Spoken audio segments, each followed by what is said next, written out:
নমস্কার বন্ধুরা, নবদিগন্ত চ্যানেলের পক্ষ থেকে আপনাদের সকলকে জানাই স্বাগতম। তো বন্ধুরা, এখন আমি আপনাদের সাথে যে আপডেটটি শেয়ার করতে চলেছি, এই আপডেটটি ভীষণ গুরুত্বপূর্ণ হতে চলেছে।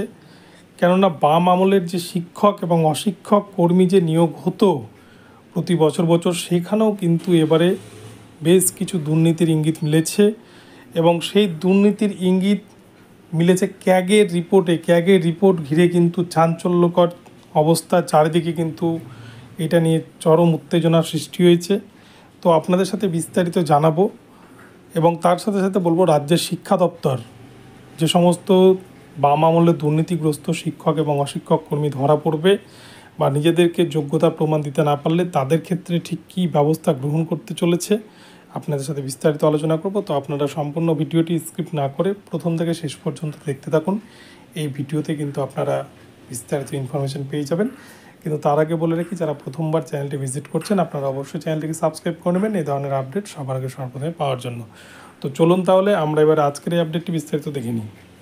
তো বন্ধুরা, সবার আগে বলি, আপনারা কিন্তু ইতিমধ্যে জানেন যে রাজ্যের শিক্ষা দপ্তর গত 7ই মে 2024 তারিখের বিচারপতি বিশ্বজিৎ বসুর একটি নির্দেশকে ঘিরে তারা কিন্তু এবারে উঠে পড়ে লেগেছে এবং 30 বছর আগে নিয়োগ হওয়া সমস্ত শিক্ষক অশিক্ষক কর্মীর ডেটা কিন্তু চেয়ে পাঠিয়েছে রাজ্যের শিক্ষা দপ্তর। এবং সেখানটাই কিন্তু এতদিন ধরে যারা চাকরি করছিলেন, যারা হয়তো অনেকেই রিটায়ারের মুখে, তাদেরকেও কিন্তু নিজের যোগ্যতার প্রমাণ দিতে হবে। এবার নিজের যোগ্যতার যদি প্রমাণ দিতে না পারে কোনো শিক্ষক এবং অশিক্ষক কর্মী, সে কিন্তু রিটায়ারের মুখে থাকলে তার রিটায়ারমেন্টের পরে যে পেনশনের বিষয় সেটাও কিন্তু আটকে যেতে পারে, তাকে ফেরত দিতে হতে পারে হয়তো সমস্ত বেতন তার চাকরি জীবনের। এরকম বিভিন্ন ঘটনা কিন্তু ঘটতে পারে। তো এ প্রসঙ্গে বলি, ক্যাগের যে রিপোর্ট, ক্যাগ একটা সংস্থা, সেই ক্যাগের যে রিপোর্ট ধরা পড়েছে সেটা জুড়েই কিন্তু এবারে চাঞ্চল্য ছড়িয়েছে চারিদিকে। কেননা স্কুল সার্ভিস কমিশন তারা প্রতি বছর কিন্তু শিক্ষক নিয়োগ করত। আপনারা জানেন 1998 সালে বুদ্ধদেব ভট্টাচার্যের আমলে কিন্তু এই স্কুল সার্ভিস কমিশন গঠিত হয় এবং যার মাধ্যমে কিন্তু প্রতি বছর হাজার হাজার ছেলে মেয়ে তারা নিজেদের যোগ্যতার প্রমাণ দিয়ে রিটেন পরীক্ষায় পাশ করে তারপরে কিন্তু সেখানে শিক্ষকের জন্য নির্বাচিত হতেন। কিন্তু তারপরে 2008 সালে স্কুল সার্ভিস কমিশন তাদের গেজেট চেঞ্জ করে এবং সেক্ষেত্রে তারা কিন্তু বিজ্ঞপ্তি দেয় যে তারা গ্রুপ সি এর পরীক্ষাও তারা নেবে। অর্থাৎ স্কুলে যে গ্রুপ সি গ্রুপ ডি নিয়োগ হতো সেগুলো কিন্তু করণিকের পরীক্ষা এবং গ্রুপ ডি এর পরীক্ষা তারা কিন্তু নিয়ে পরীক্ষার মাধ্যমে তাদেরকে নিয়োগ করবে। তো সেই নিয়োগেই কিন্তু প্রচুর পরিমাণ দুর্নীতি হয়েছে বলে অভিযোগ উঠেছে ক্যাগের রিপোর্টে। তো আপনাদেরকে প্রমাণটি দেখাই। তো এখানটায় দেখুন, বলছে 1110 জন উত্তীর্ণ প্রার্থীকে ইন্টারভিউতে ডাকেইনি এসএসসি রিপোর্ট ক্যাগের। স্কুলে করণিক নিয়োগে বাম সরকারের বেনজির কেলেঙ্কারি। তো এক্ষেত্রে আপনাদের বলি, 2008 সালে গেজেট প্রকাশের পর 2009 সালে কিন্তু রাজ্যের স্কুল সার্ভিস কমিশন তারা চিন্তাভাবনা করে যে তারা স্কুলগুলোতে করণিক বা ক্লার্কের যে নিয়োগ হয় সেটা এবং গ্রুপ ডি এর নিয়োগ তারা করবে এবং সেই মোতাবেক তারা কিন্তু পরীক্ষা নেয়। এবং সেক্ষেত্রে পরীক্ষার পর যে ইন্টারভিউ চালু হয় সেক্ষেত্রে দেখা যায় রিটিন পরীক্ষায় পাশ করা 1110 জন প্রার্থীকে স্কুল সার্ভিস কমিশন তারা কিন্তু ইন্টারভিউয়ের জন্য ডাকেইনি।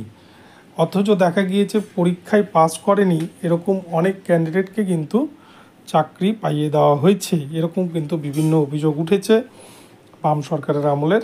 তো এটা কিন্তু ক্যাগের রিপোর্ট, এটা পেপার কাটিংয়ের একটা অংশ। এই বিষয়টা নিয়ে কিন্তু একটা অভিযোগ জমা পড়েছে কেন্দ্র সরকারের কাছে, কিন্তু কেন্দ্র সরকার কোনো এটা নিয়ে পদক্ষেপ গ্রহণ করেনি বলে তোপ দেখেছেন রাজ্যের শাসক দল। তো এই বিষয়টি নিয়ে কিন্তু প্রকাশ্যে আসার পরেই এবং বিচারপতি বিশ্বজিৎ বসুর যে নির্দেশ 7ই মে 2024 তারিখের, যে প্রত্যেক শিক্ষক এবং অশিক্ষক কর্মীকে যারা স্কুল সার্ভিস কমিশনের মাধ্যমে এবং ম্যানেজিং কমিটির মাধ্যমে নিয়োগ হয়েছেন আজ থেকে 30 বছর আগে, তাদেরকেও কিন্তু প্রত্যেককে যোগ্যতার প্রমাণ দিতে হবে। অর্থাৎ তারা যে প্রক্রিয়ায় নিয়োগ হয়েছিল সেই প্রক্রিয়ায় যে কোনো দুর্নীতি হয়নি এই বিষয়টা কিন্তু প্রমাণ করতে হবে। এবং প্রত্যেক শিক্ষক এবং অশিক্ষক কর্মীকে তাদের কিন্তু ডেটা চেয়ে পাঠানো হয়েছে রাজ্য শিক্ষা দপ্তরের তরফ থেকে। ফলে প্রতিটা স্কুল কিন্তু ডেটা ডিআইয়ের কাছে পাঠাতে শুরু করেছেন এবং ডিআই মারফত কিন্তু সেটা চলে যাবে রাজ্যের শিক্ষা দপ্তরে। তো এক্ষেত্রে যদি কারো কাগজপত্র ঠিক না থাকে, সেটা এমসির দ্বারা নির্বাচিতই হোক বা এসএসসির দ্বারাই নির্বাচিত হোক, তার কিন্তু চাকরি বাতিল হয়ে যাবে। এবং শুধু চাকরি বাতিল নয়, তাই কিন্তু বেতন ফেরত সহ একাধিক কিন্তু প্রশ্নের মুখে পড়তে হবে। তো এই প্রসঙ্গে বলি, 1998 সাল থেকে স্কুল সার্ভিস কমিশন পরীক্ষা নিতে শুরু করেছেন, কিন্তু তার আগে পর্যন্ত হাই স্কুলগুলোতে যে পদ্ধতিতে নিয়োগ করা হতো শিক্ষক এবং অশিক্ষক কর্মী, সেখানে কিন্তু ম্যানেজিং কমিটির মাধ্যমে, কমিটির দ্বারাই নিয়োগ করা হতো। ফলে সেই আমলে ম্যানেজিং কমিটির নিয়োগেও কিন্তু অনেক দুর্নীতির অভিযোগ উঠেছে এবং এটা নিয়েও কিন্তু অনেকে প্রশ্ন তুলেছেন। এবং যার ফলে সমস্ত ডকুমেন্টস কিন্তু এবারে রাজ্যের শিক্ষা দপ্তর বিচারপতি বিশ্বজিৎ বসুর যে একটি অর্ডার, যেখানে সমস্ত শিক্ষক অশিক্ষক কর্মীদেরকে যোগ্যতার প্রমাণ দিতে বলা হয়েছে, সেই অর্ডারকে হাতিয়ার করে কিন্তু রাজ্যের শাসক দল এবারে সমস্ত আমাদের রাজ্যের সমস্ত শিক্ষকদের, যারা 30 বছর আগেও নিয়োগ পেয়েছে ম্যানেজিং কমিটির মাধ্যমে, সকলকেই কিন্তু নতুন করে ডেটা সাবমিট করতে হবে এবং তারা যে যোগ্য সেটা কিন্তু প্রমাণ করতে হবে। তো এই বিষয়টাতেই কিন্তু যদি কেউ অযোগ্য প্রমাণিত হয়ে যায় বা কোনো সঠিক তথ্য প্রডিউস করতে না পারে ডিআইয়ের কাছে, তাহলে কিন্তু তার চাকরি নিয়ে সমস্যা হবে। এবং শুধু তাই নয়, তাকে ইন্টারেস্ট সহ বেতন ফেরত এবং তার পিএফ পেনশন সমস্ত কিছুই কিন্তু আটকে যাবে। তো এই যে বিষয়টা, ক্যাগের যে রিপোর্ট, এই রিপোর্ট নিয়ে কিন্তু এবারে রাজ্যের শাসক দল আগামীতে বড়সড় পদক্ষেপ নিতে চলেছে। আর সেই জন্যই কিন্তু সমস্ত ডেটা তারা চেয়েছে।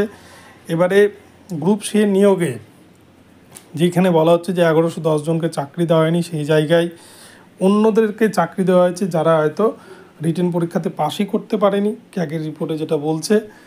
তো সেরকম যদি হয়, তাহলে কিন্তু সেই 1110 জনের চাকরি কিন্তু আগামীতে হয়তো চলে যেতে পারে। এবং শুধু চলেই যাবে না, তাদের কিন্তু বেতনটাও ফেরত দিতে হবে। তো রাজ্যের শিক্ষা দপ্তর কী উদ্যোগ গ্রহণ করে এবং বিচারপতি বিশ্বজিৎ বসু কোর্ট খোলার পর, অর্থাৎ সামার ভ্যাকেশনের পর এই মামলাটি যখন উঠবে, তখন তিনি 20 জুন 2024 তারিখে মামলাটিকে দুপুর 2টোর সময় ফিক্সড ম্যাটার হিসেবে রেখেছেন। তিনি ওই দিন সমস্ত ডকুমেন্টস দেখে বা সমস্ত রিপোর্ট দেখে কী নির্দেশ দেন সেটাই কিন্তু দেখার। তো আগামী 20 জুন দিনটি কিন্তু ভীষণ গুরুত্বপূর্ণ হতে চলেছে যারা ইন সার্ভিস টিচাররা রয়েছেন তাদের জন্য। তো এক কথায় বলতে গেলে আমাদের রাজ্য এমন একটা জায়গায় গিয়েছে যেখানে কিন্তু যারা 30 বছর আগে থেকেও চাকরি করছে, তারাও এখন বর্তমানে বলতে পারছে না যে তাদের চাকরিটা সিকিউর। এবং বিশেষ করে কিন্তু হাই স্কুল প্রাইমারির ক্ষেত্রে এই বিষয়টা লক্ষ্য করা যাচ্ছে, অন্যান্য ডিপার্টমেন্টের ক্ষেত্রে কিন্তু সেভাবে এই বিষয়টা প্রভাব ফেলছে না। তো দেখা যাক আগামীতে হাই স্কুলের চাকরিতে রাজ্যের শিক্ষা দপ্তর ঠিক কী উদ্যোগ নিতে চলেছেন বা কী ব্যবস্থা গ্রহণ করতে চলেছেন, সেটাই দেখার। তো বন্ধুরা, ভিডিওটি ভালো লাগলে চ্যানেলটিকে সাবস্ক্রাইব করবেন এবং এই ধরনের আপডেট প্রতিনিয়ত পেতে আমার চ্যানেলটিকে ফলো করতে থাকুন। ধন্যবাদ সকলকে।